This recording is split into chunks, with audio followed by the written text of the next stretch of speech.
fool the thief. In a small sunny village, there lived a clever green parrot named Mithu. He lived with Grandma Meena. Grandma Meena went to sell fruits. But someone else had a plan. A thief entered the house looking for treasure. Mithu saw the thief and started mimicking Grandma in old lady voice. Hello, police. A thief is in my house. In neighbor's voice.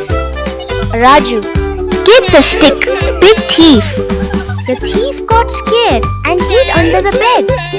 Mithu mimicked dogs, sirens, even police boots.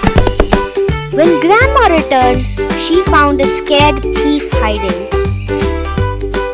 Mithu became a village hero and got extra mangoes forever. Moral of the story: use your mind, not your muscles. Being clever can save the day. Please like, share and subscribe Choco Banana. Thanks for watching. Bye bye.